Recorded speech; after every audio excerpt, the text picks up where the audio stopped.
Hello दोस्तों, स्वागत है आपका मेरे चैनल एनसीईआरटी विद राहुल में। आज की इस वीडियो में हम क्लास 9th की सामाजिक विज्ञान विषय की पाठ्यपुस्तक भारत और समकालीन विश्व के अध्याय फ्रांसीसी क्रांति के बारे में बेसिकली चर्चा करेंगे। होप ये वीडियो आपको पसंद आएगी और ये चैप्टर आप सभी को अच्छे से समझ में आ जाएगा। चैनल के सपोर्ट के लिए आप प्लीज़ इस वीडियो को लाइक करें और चैनल को सब्सक्राइब ज़रूर करें। आइए शुरू कर लेते हैं हम इस चैप्टर को। तो ये है आपका अध्याय फ्रांसीसी क्रांति। ठीक है, तो फ्रांसीसी क्रांति पर हम सबसे पहले बात कर लेते हैं 18वीं शताब्दी में फ्रांसीसी समाज, यानी कि जो फ्रांसीसी समाज था 18वीं शताब्दी में, वो बेसिकली कैसा था, जो समाज था उसका स्वरूप कैसा था। तो उस टाइम क्या था, जो फ्रांसीसी समाज था बेसिकली वो 3 एस्टेट्स में बटा हुआ था। कौन कौन से? प्रथम, द्वितीय और तृतीय। ठीक है, तो एस्टेट जो बेसिकली ये वर्ड है एस्टेट, तो एस्टेट का मतलब क्या है थोड़ा सा वो देख लेते हैं हम।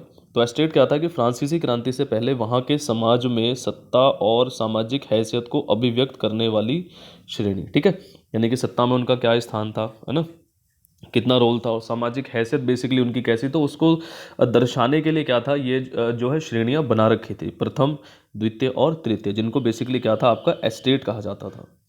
ठीक है, तो बात कर लेते हैं प्रथम एस्टेट के बारे में। तो प्रथम एस्टेट में बेसिकली आपके पादरी वर्ग आया करते थे। ठीक है, पादरी वर्ग क्या था, तो पादरी वर्ग में बेसिकली चर्च के विशेष कार्यों को पूरा करने वाले लोगों का जो समूह था उन्हें पादरी कहा जाता था, और ये सभी किस में आते थे, प्रथम एस्टेट के अंदर आया करते थे। उसके बाद है सेकंड आपका द्वितीय एस्टेट। तो द्वितीय एस्टेट्स में बेसिकली आपके क्या थे, कुलीन वर्ग आया करते थे। ठीक है, कुलीन वर्ग जैसे आज अगर हम प्रेजेंट की बात करें तो जैसे हम एलीट क्लास एक होता है वर्ड। ठीक है, तो वही सेम एज क्या था आपका कुलीन वर्ग, आप हिंदी में उसको कह सकते हैं, जो क्या था कि काफ़ी संपन्न जो लोग धन से भी और वैसे भी, तो उनको कुलीन वर्ग जो है कहा जाता था, और वो किससे संबंधित थे, द्वितीय स्टेट से संबंधित थे। उसके बाद आता था आपका तृतीय स्टेट। ठीक है, तो तृतीय स्टेट में कौन कौन से वर्ग या लोग थे वो बात कर लेते हैं। तो बड़े व्यवसायी, ठीक है, अदालती कर्मचारी, वकील, तो ये तीनों तृतीय स्टेट में आते थे। उनके अलावा किसान और कारीगर जितने भी थे, है ना, किसान जो खेतों में काम करते थे, कारीगर आपके जितने भी अब मिलों में, फैक्ट्रियों में या कारखानों में जहाँ पर भी वो काम करते थे, तो वो सभी कारीगर, है ना। उसके अलावा आपके छोटे किसान, भूमिहीन मजदूर और नौकर, तो ये सभी जो वर्ग थे या सभी जो लोग थे किसके अंतर्गत आया करते थे, आपके तृतीय स्टेट के बेसिकली अंदर आया करते थे। अब इसका तृतीय स्टेट का एक महत्वपूर्ण बिंदु क्या है, तो वो है आपका कि तृतीय स्टेट में कुछ लोग गरीब थे, तो काफ़ी सारे लोग जो थे वो अमीर भी थे, है ना। कि अगर हम एक तरीके से मान लें कि तृतीय स्टेट में हो सकता है प्रथम और द्वितीय अमीरों का था और वो गरीबों का था, तो ऐसा नहीं था। तो क्या था कि बहुत सारे जो लोग थे वो अमीर भी थे तृतीय स्टेट में। ठीक है, चलिए आगे बढ़ लेते हैं। अब 18वीं शताब्दी में फ्रांस की सामाजिक और आर्थिक स्थिति बेसिकली कैसी थी, उसके बारे में हम चर्चा कर लेते हैं। तो इसमें है आपका बूर्बो राजवंश के राजाओं के आलीशान जीवन और वर्साय के राजमहल की शानो शौकत में फिजूल खर्ची के चलते फ्रांस का जो राजकोष था वो बिल्कुल खाली हो गया था। ठीक है, यानी कि बूर्बो राजवंश के जितने भी जो राजा थे उनका मतलब जो ज़िंदगी थी वो एक आलीशान ज़िंदगी जिया करते थे। और फिर दूसरा था वर्साय का राजमहल, यानी कि जहाँ पर वो राजा रहा करते थे या जहाँ से शासन किया करते थे, उसकी भी जो शान शौकत थी या जो सजावट थी उसमें जो फिजूल खर्ची, जो ज़्यादा से ज़्यादा पैसा वो इसमें स्पेंड किया करते थे, तो उसके कारण जो फ्रांस का जो राजकोष था तो वो क्या था, खाली हो चुका था बिल्कुल, है ना। दूसरा था आपका था कि लगातार युद्धों के कारण फ्रांस पर लगभग 10 से 12 अरब लिब्रे का जो कर्ज जो है वो चढ़ गया था। ठीक है, यानी कि अब जितने भी राजा थे, मतलब कहीं ना कहीं किसी ना किसी देश के साथ जो फ्रांस है उसका युद्ध जो है वो चलता ही आ रहा था काफ़ी पहले से। तो उसके कारण क्या था कि फ्रांस पर 10 से 12 अरब लिब्रे का जो कर्ज है बेसिकली वो चढ़ गया था। अब लिब्रे जो यहाँ पर ये वर्ड आपका लिखा हुआ है बेसिकली, तो लिब्रे का मतलब यहाँ पर होता है कि जो वह उस टाइम पर फ्रांस की मुद्रा थी। ठीक है, इसके अलावा सरकार से कर्जदाता अब 10% ब्याज की मांग करने लगे थे। ठीक है, यानी कि पहले जो भी रेट रहा होगा एक नॉर्मल जो ब्याज का रेट था वो रहा होगा, और अब क्या था कि भाई ऑलरेडी सरकार पर इतना ज़्यादा जो कर्ज है वो चढ़ा हुआ था फ्रांस की। लेकिन अब जो कर्जदाता थे, यानी कि जिन्होंने कर्ज इसको दिया था, चाहे वो वहीं के लोग थे चाहे वो विदेशी थे, है ना, तो वो क्या थे कि अब सरकार से 10% जो ब्याज है उसकी जो है मांग करने लगे थे। यानी कि और ज़्यादा जो बोझ है मतलब ब्याज का या कर्ज का वो फ्रांस पर जो है वो बढ़ने वाला था। ठीक है, पूरी आबादी के 90%, ठीक है, लोग जो थे वो कौन थे, किसान थे। लेकिन जमीन के मालिक किसानों की जो संख्या थी वो बहुत ही कम थी। ठीक है, यानी कि पूरी आबादी की अगर हम बात करें तो उसमें 90% के आसपास जो लोग थे वो कहीं ना कहीं खेती बाड़ी से जुड़े हुए लोग थे, किसान थे, लेकिन उनके पास अपनी ज़मीन मतलब बहुत ही कम लोगों के पास थी। लगभग 60% ज़मीन पर उस समय कुलीनों, चर्च और तृतीय एस्टेट के अमीरों का अधिकार था, है ना। यानी कि भाई आबादी तो किसानों की ज़्यादा थी, लेकिन जो ज़मीन थी उस पर ज़्यादातर जो कब्जा था वो था किनका, मतलब चर्च का, जो पादरी वर्ग था उनका, तृतीय, और फिर उसके बाद कुलीन जो थे उनका, और जो तृतीय एस्टेट के जितने भी अमीर थे तो उन सभी का कब्जा क्या था, 60% ज़मीन पर था। ठीक है, और उसके बाद समाज में पहले और दूसरे एस्टेट के लोगों को जन्म से कुछ विशेषाधिकार प्राप्त थे। यानी कि जो पहले और द्वितीय एस्टेट के जो लोग थे उनको जन्म से ही कुछ विशेषाधिकार जो है फ्रांस में पहले से ही मिलते आ रहे थे, और उन्हें टैक्स भी नहीं देना पड़ता था। ठीक है, यानी कि कोई भी जो टैक्स था वो उनको पे नहीं करना पड़ता था। ये भी एक तरीके का क्या था, उनका विशेषाधिकार था। टैक्स का सारा बोझ तृतीय एस्टेट के लोगों पर ही था। यानी कि टैक्स, जितना भी टैक्स वहाँ पर बेसिकली जो है पे किया जाता था वो किनके द्वारा किया जाता था, वो प्रथम और द्वितीय स्टेट के लोगों के द्वारा नहीं पे किया जाता था, और सारा का सारा जो टैक्स था वो तृतीय स्टेट के लोगों के द्वारा पे किया जाता था। ठीक है, उसके बाद है फिर आपका कि अनाज के दामों में बढ़ोतरी की वजह से जीविका संकट जो है वो पैदा हो गया था, है ना। स्थिति तब और बदतर हो जाती थी जब सूखे या ओले के प्रकोप से जो पैदावार है वो खराब हो जाती थी। ठीक है, यानी कि कहीं ना कहीं जो अनाज के जो रेट है वहाँ पर बढ़े थे तो उसके कारण वहाँ पर एक जो संकट था, जीविका संकट बेसिकली वो फैल गया था। अब जीविका संकट क्या होता है थोड़ा सा उसको देख लेते हैं। तो जीविका संकट ऐसी चरम स्थिति जब जीवित रहने के न्यूनतम साधन भी खतरे में पड़ने पड़ते हैं ना। यानी कि जो बिल्कुल बेसिक से बेसिक चीज़ है बिल्कुल जो जिंदा रहने के लिए, वो भी जब खतरे में पड़ने लगे या उसकी भी जब कमी होने लगे तो वो स्थिति जो कहलाती है वो कहलाती है आपका जीविका संकट। ठीक है, चलिए अब कुछ महत्वपूर्ण बिंदु हम इससे रिलेटेड देख लेते हैं। 1774 में जब लुई 16वें फ्रांस की गद्दी पर बैठा था तब उसकी उम्र केवल 20 साल थी, है ना। यानी कि भाई सबसे पहले जो ये स्थिति की राजकोष खाली है तो ये किसके द्वारा पाया गया था कि जब 1774 में बेसिकली जो लुई 16वें था, है ना, यानी कि जिसके बारे में अभी हम इसमें चर्चा करने वाले हैं बेसिकली, तो जब वो फ्रांस की गद्दी पर 1774 में बैठा था और उसकी उम्र कितनी थी उस टाइम, 20 साल थी, तो उसने ही फ्रांस के राजकोष को बेसिकली क्या था, बिल्कुल खाली पाया था। और उस लुई 16वें का जो विवाह हुआ था वो हुआ था ऑस्ट्रिया की राजकुमारी मैरी एंतोइनेट से। ठीक है, चलिए अब द्वितीय स्टेट के लोगों को टैक्स में छूट के अलावा कुछ सामंती अधिकार भी प्राप्त थे। वे किसानों से सामंती कर एकत्रित किया करते थे। अब यहाँ पर अगर हम टैक्स के बारे में अगर बात करें, जो हमने यहाँ पर देखा था कि सारा का सारा जो टैक्स का बोझ था वो किनके सर था, तृतीय स्टेट के लोगों पर ही था। तो तृतीय स्टेट के लोगों को कुछ कर जो है पे किया करना पड़ते थे। जैसे इसमें एक अगर हम बात करें टैक्स के बारे में तो वो था पहला कर एक टाइद कर। ठीक है, टाइद कर, तो टाइद कर बेसिकली क्या था, जैसे टाइद टाइद ठीक है, तो टाइद कर जो था, टाइद कर बेसिकली एक धार्मिक कर था जो कि तृतीय स्टेट के लोग किसको पे किया करते थे, चर्च को पे किया करते थे, है ना। भाई धर्म से रिलेटेड है तो वो फिर किसको, चर्च को पे किया करते थे। उसके अलावा एक टाइल कर था, है ना, ये होगा आपका टाइल। तो टाइल क्या था, एक तरीके का डायरेक्ट टैक्स या प्रत्यक्ष कर आप इसको कह सकते हैं, जो कि तृतीय स्टेट के लोग किनको पे किया करते थे, जो है ये डायरेक्ट सरकार को पे किया करते थे। ठीक है, अब उसके अलावा एक और हमने यहाँ पर जो है टैक्स की बात करी थी, वो उसमें क्या था कि जो द्वितीय स्टेट के लोग थे उनको कुछ सामंती अधिकार प्राप्त थे और वे किसानों से सामंती कर एकत्रित किया करते थे। ठीक है, यानी कि एक और जो टैक्स है वो द्वितीय स्टेट के लोगों को, वहाँ के किसानों को पे करना पड़ता था, और वो कौन सा था आपका, सामंती कर। ठीक है, चलिए चर्च भी किसानों से टाइद कर, जो मैं आपको बता रहा था अभी, टाइद कर वसूल करते थे, जो कि एक प्रकार का क्या था, धार्मिक कर था। ठीक है, उसके बाद है फिर आपका, इसके अलावा संपूर्ण तृतीय स्टेट के लोगों को सरकार को टाइल कर चुकाना पड़ता था, जो कि मैंने आपको भी बताया, जो कि एक प्रकार का प्रत्यक्ष करता है, यानी कि डायरेक्ट वो क्या था, वो गवर्नमेंट को वो लोग पे किया करते थे, यानी कि उसमें बीच में किसी का रोल नहीं था, वो डायरेक्ट सरकार के खाते में जाता था।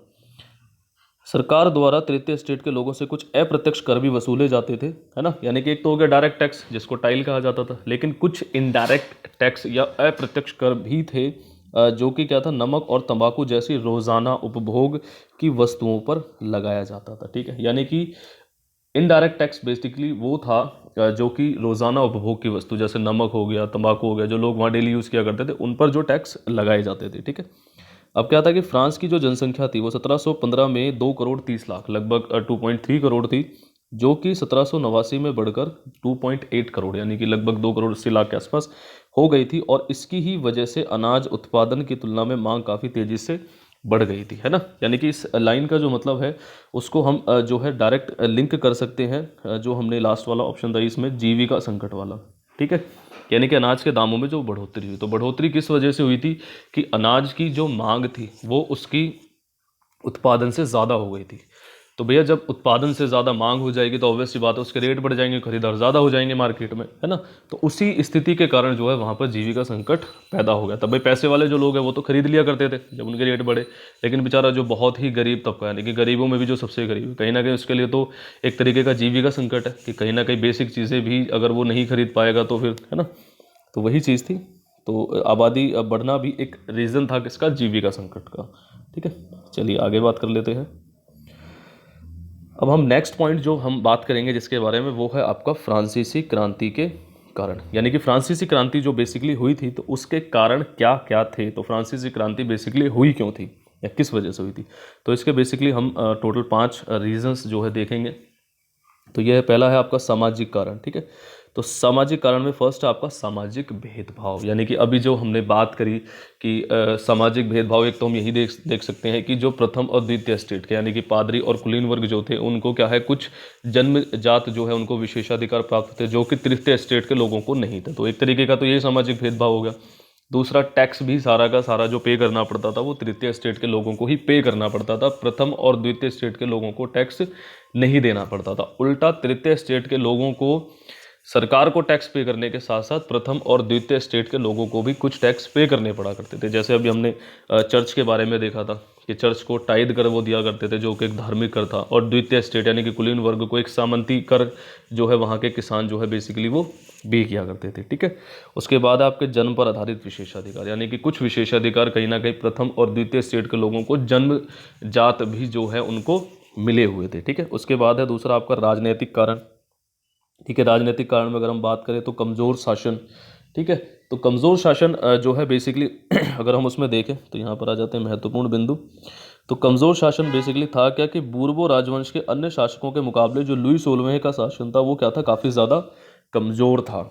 कमज़ोर क्यों था कि वो शासन से संबंधित महत्वपूर्ण फैसले लेने में अधिक सक्षम नहीं था। यानी कि इतनी कैपेबिलिटी उसकी शासन करने या शासन के फैसले लेने में नहीं थी, बल्कि कई महत्वपूर्ण फैसले लुई 16वें के लिए उसकी पत्नी जो थी मैरी एंतोइनेट वो लिया करती थी। ठीक है, तो कहीं ना कहीं जो उसका शासन था वो कमज़ोर था। लोगों को ये बातें पता लग गई थी कि भाई ये तो है ना कैपेबल नहीं है ना। उसके बाद लुई 16वें की नीतियाँ, यानी कि नीतियाँ क्या थी भाई, जब वो अपने खुद से फैसले नहीं ले पा रहा था, फैसले औरों से लिए जा रहे थे, तो कहीं ना कहीं ये चीज़ लोगों को भी नज़र आने लगी थी कि ये नीतियाँ तो कहीं ना कहीं एक गलत तरीके से जो है बन रही हैं, और वो नीतियाँ भी लोगों को बेसिकली पसंद नहीं आई थी, जो कि फ्रांस की क्रांति का भी एक रीज़न हम कह सकते हैं। उसके बाद है थर्ड आपके आर्थिक कारण। तो आर्थिक कारण में फर्स्ट है आपका खाली राजकोष।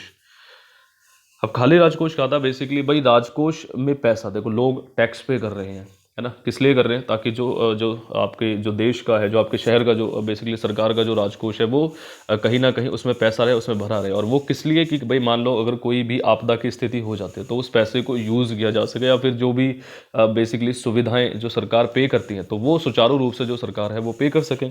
लेकिन वहाँ पर तो क्या था कि लोगों का जो पैसा था, जो राजकोष भरा जाता था लोगों के पैसों से, उससे जो राजा था वो अपनी ज़िंदगी मतलब आलीशान ज़िंदगी जी रहे थे, और अपना जो राजमहल जहाँ पर वो रहा करते थे, शासन किया करते थे, उसकी शान शौकत में जो है वो पैसा खर्च हो रहा था। तो कहीं ना कहीं लोगों में उस बात का भी गुस्सा था। दूसरा, युद्ध की वजह से कर्ज। अब लोग टैक्स भी पे कर रहे हैं, लेकिन उस टैक्स को पे करने के बावजूद भी कर्ज जो है वो कहीं ना कहीं देश पर जो है बढ़ गया था, जो कि बहुत सारे युद्धों की वजह से जो है कर्ज बढ़ा था। अब कर्ज बढ़ेगा तो कहीं ना कहीं लोगों की जो स्थिति है वो क्या है, और ज़्यादा खराब हो जाएगी। तीसरा आपका जीविका संकट। जो जीविका संकट के बारे में भी हमने बात की थी, है ना, कि उसके लिए जो राजा है वो कुछ भी नहीं कर पा रहा था, तो लोगों के अंदर वो भी गुस्सा था। फिर आपका दार्शनिकों की भूमिका। अब अच्छा, दार्शनिकों की एक बहुत ही इम्पोर्टेंट रोल था फ्रांसीसी क्रांति में, है ना। दार्शनिक बेसिकली वो लोग होते हैं जो कहीं ना कहीं अपने विचारों से, है ना, वो क्या करते हैं, लोगों को जागरूक करने का काम करते हैं कि लोगों पर अगर कुछ अत्याचार हो रहे हो तो कैसे उनको लोगों को वो जो है बेसिकली जागरूक करते हैं, और उनसे मतलब कुछ ना कुछ उसके खिलाफ जो है कदम उठाने के लिए उनको प्रेरित भी करते हैं। तो ऐसा ही फ्रांस में भी था। तो जो दार्शनिक थे उन्होंने क्या करा, पहले तो लोगों को जन्म पर आधारित विशेषाधिकारों के खिलाफ जागरूक करने का काम किया। ठीक है, यानी कि दार्शनिकों ने क्या किया, बेसिकली वहाँ के फ्रांस के लोगों को जो जन्म पर जो अधिकार प्रथम और द्वितीय स्टेट के लोगों को मिले हुए थे, तो उनके खिलाफ क्या है जो है जागरूक दार्शनिकों ने करना शुरू किया।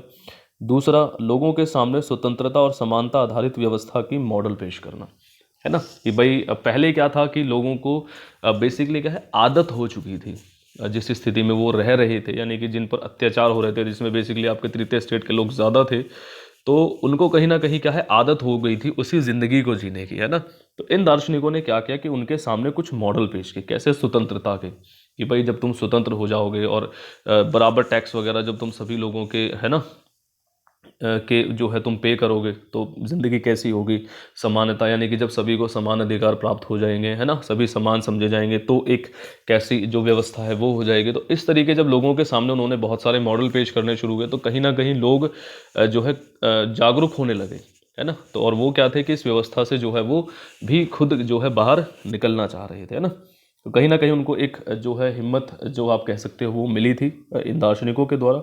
फिर उसके बाद आपका तात्कालिक कारण। अब तात्कालिक कारण क्या होते हैं कि कुछ ऐसी घटनाएं, है ना, यानी कि अब ये जितने भी हमने मान लो चाहे वो सामाजिक कारण थे, राजनीतिक थे, आर्थिक थे, या फिर दार्शनिकों की जो भूमिका थी क्रांति में, तो ये सब जो कारण है या ये सब जो रीजंस है ये अचानक से तो होते नहीं है भाई, ये तो काफ़ी टाइम से लोगों पर होता आ रहा था। कहीं ना कहीं लोगों में भी उनको लेकर गुस्सा था, लेकिन लोग क्या था कि एक मतलब ऐसा कोई एक मूवमेंट नहीं आ रहा था कि लोग कुछ अब एकदम से इंस्टेंट कुछ एक्शन ले सके। लेकिन तात्कालिक कारण क्या होते हैं, बेसिकली वही मूवमेंट होते हैं जब लोग क्या है इंस्टेंट एकदम एक्शन लेते हैं किसी भी चीज़ के ऊपर। तो वो क्या कहते हैं, एक तो 1789 में टैक्स बढ़ाने पर विचार। भाई ऑलरेडी इतना ज़्यादा टैक्स तृतीय स्टेट के लोगों को क्या है पे करना पड़ रहा था, क्योंकि प्रथम और द्वितीय स्टेट के लोगों को तो ये विशेषाधिकार था कि उन्हें जन्म से ही क्या है उनको टैक्स नहीं पे करना पड़ता था, बोझ तृतीय स्टेट के लोगों पर था। इतना सारा टैक्स वो पहले ही पे कर रहे थे, यानी कि द्वितीय स्टेट के लोगों को भी दे रहे थे, प्रथम स्टेट के लोगों को भी दे रहे थे। उसके बाद सरकार को डायरेक्ट इनडायरेक्ट दोनों तरह के टैक्स वो पे कर रहे थे। लेकिन उसके बाद भी क्या है, राजा ने क्या है कि टैक्स बढ़ाने पर जो है विचार करना शुरू किया। तो कहीं ना कहीं लोगों में जो गुस्सा था वो बहुत ज़्यादा बढ़ गया था। दूसरा है आपका फिर उसमें एस्टेट जनरल में वोटिंग की प्रक्रिया के में बदलाव से लुई 16वें का इनकार। अब ये एक बार देख लेते हैं ये क्या चीज़ थी। तो एस्टेट जनरल में क्या था बेसिकली, तो पहले वोटिंग में हर एक वर्ग को एक वोट देने का अधिकार था, यानी कि जितने भी वर्ग वहाँ पर पहुँचते थे, है ना, जो भी स्टेट जनरल की जो मीटिंग बेसिकली वहाँ पर हुआ करती थी, तो उसमें हर एक व्यक्ति को क्या है एक वोट देने का अधिकार था। लेकिन इस बार तृतीय स्टेट के प्रतिनिधियों ने वोटिंग को लेकर यह मांग रखी कि प्रत्येक सदस्य को एक वोट देने का अधिकार दिया जाना चाहिए, यानी कि जितने भी लोग वहाँ पर पहुंच रहे हैं स्टेट जनरल की मीटिंग में, तो हर एक व्यक्ति को अपना एक वोट देने का जो है अधिकार वो मिलना ही चाहिए, है ना। तो और क्या था कि वोटिंग के इस लोकतांत्रिक सिद्धांत को रूसो ने अपनी पुस्तक द सोशल कॉन्ट्रैक्ट में उल्लेखित किया था, है ना। तो कहीं ना कहीं लोगों के अंदर ये विचार कहाँ से आया कि व्यक्ति आधारित जो है वोट जो है होनी चाहिए, तो वो आया था उनमें जो रूसो ने अपनी पुस्तक लिखी थी द सोशल कॉन्ट्रैक्ट, उससे। ठीक है, अब रूसो की जो ये द सोशल कॉन्ट्रैक्ट पुस्तक थी इसको फ्रांस की बाइबल के रूप में भी क्या है जाना जाता था। ठीक है, और बेसिकली यहाँ पर हम देख लेते हैं कि प्रमुख दार्शनिकों के रूप में हम फ्रांस में किस किस को, एक तो रूसो, जॉन लॉक और एक जियां जाक थे कोई, और मोंटेस्क्यू। तो बेसिकली इन कुछ दार्शनिकों को हम प्रमुख रूप से फ्रांस की जो क्रांति है उनमें उनकी भूमिका को जो है हम देख सकते हैं, जिन्होंने कहीं ना कहीं लोगों को जागरूक करने का जो है काम किया था। ठीक है, चलिए बात कर लेते हैं आगे क्रांति की शुरुआत, है ना। तो यानी कि क्रांति की शुरुआत कहाँ से हुई, कैसे कैसे हुई, है ना, या फिर क्रांति की शुरुआत को हम किस किस रूप में जो है देख सकते हैं, बेसिकली उसके बारे में चर्चा कर लेते हैं। तो हुआ क्या था बेसिकली, तो 5 मई 1789 को लुई 16वें के द्वारा टैक्स बढ़ाने के लिए एस्टेट जनरल या प्रतिनिधि सभा की जो है मीटिंग बेसिकली बुलाई गई थी। तो सबसे पहले क्या हुआ था, जो 5 मई को, है ना, लुई 16वें ने क्या करा कि अब स्टेट जनरल बेसिकली होता क्या है वो देख लेते हैं। यहाँ पर स्टेट जनरल एक राजनीतिक संस्था थी जिसमें तीनों एस्टेट अपने अपने प्रतिनिधियों को क्या है वहाँ पर भेजा करते थे।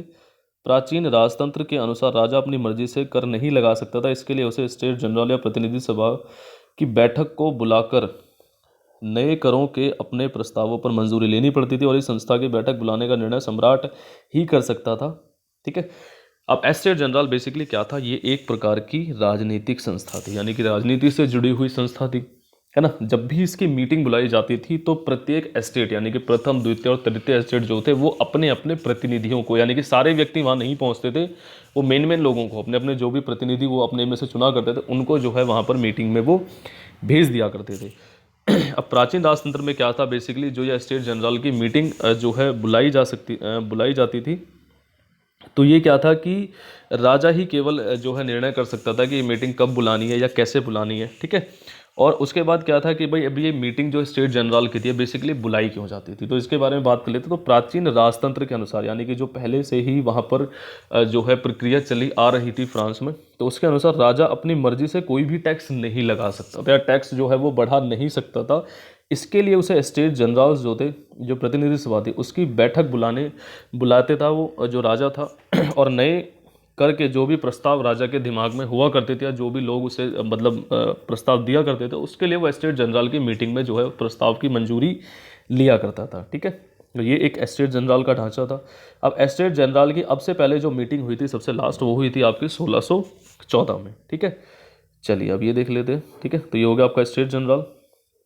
सेकंड है फिर आपका तृतीय स्टेट के लोगों द्वारा व्यक्ति आधारित वोट की मांग की गई, लेकिन लुई 16वें ने इस मांग को क्या है नकार दिया, है ना। यानी कि 5 मई 1789 को लुई 16वें ने स्टेट जनरल की मीटिंग बुलवाई। अब मीटिंग में लोग पहुंचे, तो मीटिंग में बेसिकली क्या था कि प्रथम और द्वितीय स्टेट के लगभग 300 प्रतिनिधि जो है वहाँ पर पहुँचे थे, ठीक है। लेकिन तृतीय स्टेट के कितने थे, टोटल 600 प्रतिनिधि जो है वहाँ पर प्रतिनिधि सभा में बेसिकली वहाँ पर जो स्टेट जनरल की मीटिंग थी वहाँ पर पहुँचे थे। अच्छा, लोगों ने जाते ही वहाँ पर एक मुद्दा उठाया कि इस बार मीटिंग में मतलब जो भी बातें आपको रखनी है, तो जो वोटिंग होगी मतलब प्रस्तावों को लेकर, तो उसमें जो इस बार का जो ढांचा है उसको चेंज करके करना चाहिए कि हर एक व्यक्ति को एक वोट देने का जो है अधिकार वो दिया जाना चाहिए, ठीक है।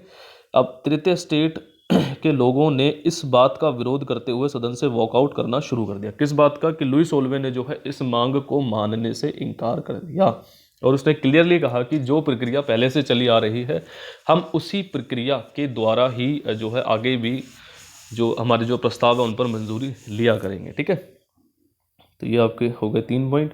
उसके बाद है फोर्थ, फिर 20 जून 1789 को जो लोग थे उन्होंने क्या किया कि वर्साई के महल के इंडोर टेनिस कोर्ट, यानी कि वर्साई का जो महल था उसका जो इंडोर टेनिस कोर्ट था उसमें वो लोग इकट्ठा हो गए और खुद को नेशनल असेंबली जो है घोषित कर दिया, ठीक है। और राजा के अधिकारों में कटौती की मांग जो है वो लोग करने लगे, ठीक है। अब हुआ क्या, 20 जून 1789 को जितने भी लोग थे तृतीय स्टेट के जिन्होंने वॉकआउट किया था स्टेट जनरल की मीटिंग वाले दिन 5 मई 1789 को, तो वो 20 जून 1789 को इकट्ठा हुए कहाँ पर, वर्साई के महल के इंडोर टेनिस कोर्ट में, और उन्होंने खुद को नेशनल असेंबली जो है घोषित कर दिया। और कहीं ना कहीं वो क्या है मांग करने लगे किस बात की, राजा के अधिकारों में कटौती की। राजा को इतने ज़्यादा अधिकार नहीं होने चाहिए, कुछ अधिकार हमारे पास भी होने चाहिए, है ना। उसके बाद क्या था कि उधर तो ये सब हो रहा था, फिर इधर क्या था, फसलों के नष्ट हो जाने से जो अनाज के दाम है उनमें काफ़ी ज़्यादा वृद्धि हो गई और पेरिस में ब्रेड की दुकानों पर लूटपाट आरंभ हो गए। जैसे हमारा हम देख सकते हैं कि मुख्य रूप से जो खाना है वो रोटी है, तो ऐसे ही वहाँ पर क्या है ब्रेड खाई जाती थी उस टाइम पर, है ना। तो कहीं ना कहीं जब अनाजों में वृद्धि हो गई, है ना, तो लोगों को क्या है अपना भविष्य दिखने लगा कि भाई जब वृद्धि अनाज में इस तरीके से हो रही है तो कहीं ना कहीं हम तो भूखे मर जाएंगे। तो उन्होंने वहाँ पर क्या था कि जो महिलाएं थी जो और लोग थे उन्होंने वहाँ पर ब्रेड की दुकानों में जो है लूटपाट मचानी शुरू कर दी थी। अब नेक्स्ट क्या हुआ, जो बेसिकली बिल्कुल चिंगारी वाला जो काम हुआ था, तो राजा ने सेना को कूच करने का हुक्म दिया और कुछ अफवाहों के कारण लोगों ने 14 जुलाई 1789 को बास्तिल के किले को ध्वस्त कर दिया जो राजा की निरंकुश शक्तियों का प्रतीक था। अब लोगों के बीच क्या था, एक अफवाह फैल गई कि जो राजा है उसने सेना को कूच करने का, यानी कि लोगों की तरफ कूच करने का, या भी जो भी वो आंदोलन या विद्रोह जो मतलब आंदोलन जो भी वो चलाना चाह रहे थे उसको दबाने के लिए सेना को जो है शहर में भेज दिया है। और कहीं तो कुछ जगह पे क्या था कि लोगों में ये भी अफवाह फैली, जैसे गांव थे छोटे छोटे उनमें कि जो सामंत है उन्होंने लठैत भेज दिया लोगों को पीटने के लिए कि वो बिल्कुल भी सामंतों का जो है लोग विरोध ना कर पाए। तो इसके कारण क्या था कि लोग इकट्ठा हुए और 14 जुलाई 1789 को जो बास्तिल का किला था, ठीक है, बास्तिल का किला था बेसिकली वो राजा की निरंकुश शक्तियों के रूप में जो है देखा जाता था लोगों के द्वारा। तो 14 जुलाई 1789 को लोगों ने उस बास्तिल के किले को जो है क्या है उन्होंने ढहा दिया था। वहाँ पर जितने भी हथियार थे वो लूट लिए थे, उसको पूरी तरह से तोड़ दिया था, है ना। और वहाँ पर जो जेल थी उस जेल में जितने भी कैदी थे उनको रिहा कर दिया था, जिनकी संख्या लगभग क्या था, लगभग 7 थी, ठीक है। चलिए, अब जो ये नेशनल असेंबली थी, जो हमने यहाँ पर बात की थी बेसिकली नेशनल असेंबली के बारे में, तो नेशनल असेंबली का जो नेतृत्व है वो किया था किसने? नेतृत्व मिराबियो और सीए आबे सीए द्वारा जो है किया जा रहा था। ठीक है, होप आप सभी को ये वीडियो पसंद आई होगी। तो ये बेसिकली इस चैप्टर की वीडियो का ये फर्स्ट पार्ट है। बाकी जो इस चैप्टर का जो नेक्स्ट पार्ट है वो हम इस चैप्टर की सेकंड वीडियो में जो है हम उसको डिस्कस करेंगे। और प्लीज़ चैनल के सपोर्ट के लिए आप इस वीडियो को लाइक ज़रूर करें और चैनल को जो है सब्सक्राइब ज़रूर करें। Thank you so much.